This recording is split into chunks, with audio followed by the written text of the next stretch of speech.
تو یہ بات ذہن میں رکھیے گا کہ اسلام کی قومیت کی اساس وطن نہیں ہے، جغرافیہ نہیں ہے، نظریہ ہے۔ تو نظریہ اسلام ہی نظریہ پاکستان ہے۔ پاکستان کا جغرافیہ بعد میں ہے، نظریہ پہلے ہے۔ دنیا پہ ملک پہلے بنتے ہیں، پھر دیکھا جاتا ہے کہ اس کا نظریہ کیا ہوگا، آئیڈیالوجی اس کی کیا ہوگی۔ لیکن پاکستان کا مطلب کیا؟ لا الہ، یہ نعرہ پہلے گونجتا ہے اور پھر ملک حاصل کیا جاتا ہے۔ تو یہ ایسا ملک ہے جس کا نظریہ اس کے جغرافیے سے مقدم ہے۔ دنیا کے اوپر ایک اور ملک بھی ہے جس کا نظریہ اس کے جغرافیے سے مقدم ہے، بلکہ اس کا جغرافیہ ابھی تک متعین نہیں ہے، وہ اسرائیل ہے۔ وہ یہودی نظریے پہ قائم ہوا، اس کا نظریہ پہلے تھا اور جغرافیہ اس کا ابھی تک مکمل نہیں ہے، اس کی کوئی سرحدات متعین اور طے شدہ نہیں ہے، ہر سال پھیلتی ہے۔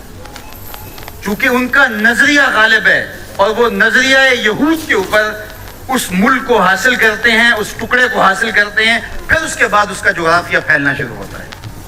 آج بہت شور ہے کہ عربوں نے تسلیم کر لیا اسرائیل کو، اور بعض دانشور ہمیں بھی یہ مشورہ دیتے ہیں کہ پاکستان کو بھی یوں کر لینا چاہیے۔ جب عربوں نے کر لیا، ان کی ہمسائیگی ہے، ان کا مسئلہ ہے، ہم کیوں نہ کریں؟ تو یہ بات ذہن میں رکھیے گا کہ یہ عرب ریاستیں جو بنی ہیں، یہ نظریے کی بنیاد پہ نہیں بنی، یہ لسانی بنیادوں پہ کھڑی ہوئی۔ جب سلطنت عثمانیہ کو توڑا گیا تو اس وقت یہ بت تراشا گیا اور عربوں کو کہا گیا کہ یہ اجمی ہیں ترک اور تمہارے اوپر حکومت کرتے ہیں اور تم عربی النسل ہو۔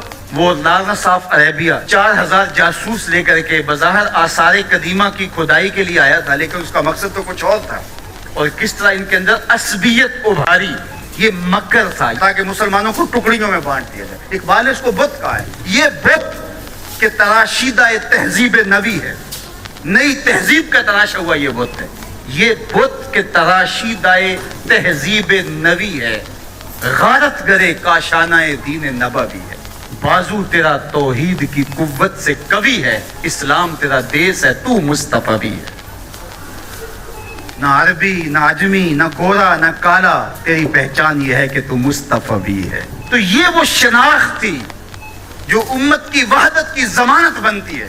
تو آج اگر کسی ایک ملک نے تسلیم کر لیا ہے اور کل دوسرا ملک تسلیم کر لے گا، لیکن میں آپ کو ایک بات بتاؤں اور وہ غور سے سن لو، وہ یہ کہ ساری دنیا بھی اسرائیل کو تسلیم کر لے، پاکستان تسلیم نہیں کرے۔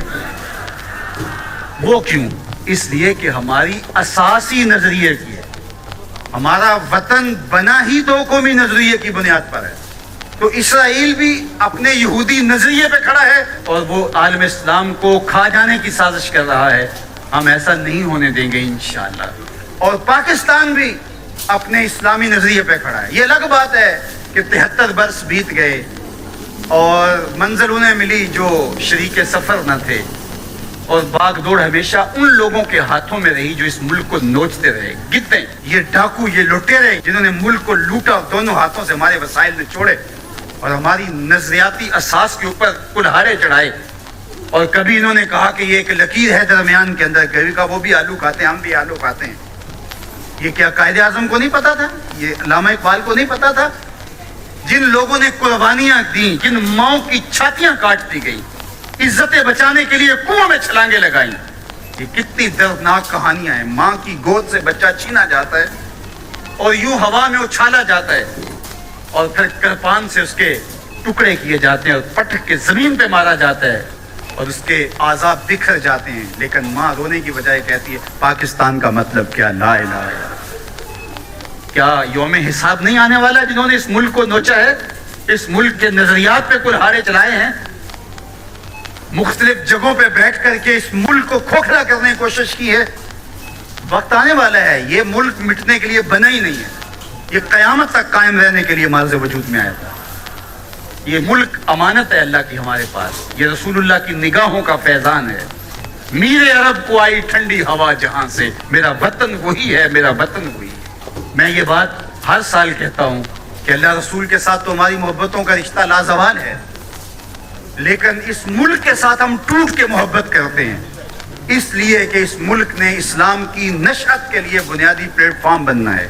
پاکستان سرخرو اور بامراد ہوگا. اللہ ایسے رجال یہاں سے پیدا کرے گا. بس آپ اپنے حصے کا کام کریں, جو آپ کی ذمہ داری ہے اس کو نبھائیں. جمعۃ المبارک میں حدیث پاک میں ہے کہ ایک ایسی گھڑی ہوتی ہے جس میں ہر دعا قبول ہوتی ہے. تو میں آپ کی آمین کے ساتھ آج کی ان مبارک گھڑیوں میں یہ دعا کرتا ہوں, اللہ میرے وطن کی خیر فرما, میرے ملک کو امن کے اجالے عطا کر, میرے ملک کو اپنی رحمات کا سایہ عطا کر دے, میرے ملک کو معیشت کا جمال عطا کر دے, ملک کی نظریاتی سرحدوں کی اور جغرافیائی سرحدوں کی مالک حفاظت فرما. اللہ جو اس ملک کو میلی نظر سے دیکھے اس کو خاص و برباد کر دے. پاک فوج کی قدم قدم پہ حفاظت فرما, پاکستانی قوم کی خیر فرما. ایک نعرہ بلند کر دیجئے اپنے جذبوں کے اظہار کے لیے, نعرہ تکبیر, نعرہ رسالت, اسلام, پاکستان کی محمد سے وفا, تو نے تو ہم تیرے ہیں, یہ جہاں چیز ہے کیا لوح و قلم